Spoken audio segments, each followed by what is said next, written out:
Lafiny makasika ny zava-misy eo amin'ny commune Antananarivo renivohitra rehefa anatin'ny vanim-potoana morana tahaka izao isika dia maro ny fototra-afotrasa izay ilana fanarenana raha ho an'ny boriboritany fahefatra anatin'ny commune Antananarivo renivohitra dia ny lakan-drano sy ny lalakely no mizaka ny mafimbe indray satria nivezivezen'ny rano izy ireny matetika ilaina fijerena akaiky izany.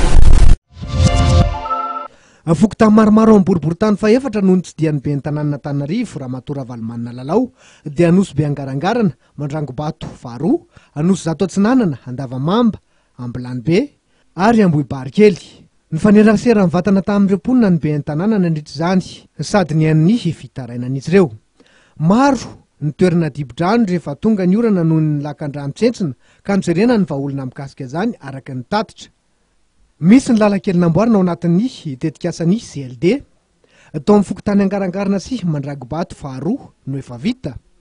Tsy mahafa-pahasahiranana ny mponina anefa ny asa vita satria mbola ratsy tsy azo le ny lalana.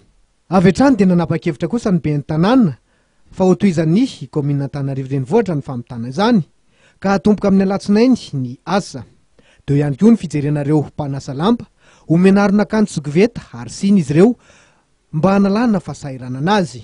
Nandritra ny fitsidiana ny fokotany Angarangarana dia nijerena ny tanin'ny commune Antananarivo ao an-toerana izay mampitaraina ny fikambanan'ny tanora mpanao fanatanjahantena fa mitady isiaka.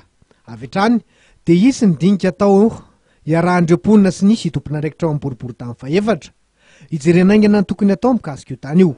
Ankoatr'izay nitsidika ny toerana fanaovana fanatanjahantena tao Ambohibarikely ao amin'ny club Rametre ny délégation nantarian'ny ben'ny tanàna Lalao Ravalomanana. Nisy ny fijerenany anampiana azy ireo mba tsy hiborioka any amin'ny fidorohana zava-mahadomelona ny tanora. Reny zava-misy teny amin'ny boriboritany fahefatra reny no anakatonantsika ny vaovao izany tamin'ny tetakariva ity ankasitrahana feno toko lasitokivary manaraka izany hatramin'ny farany mametraka ny velomana andram-pitafa ao manaraka indray. Velomata.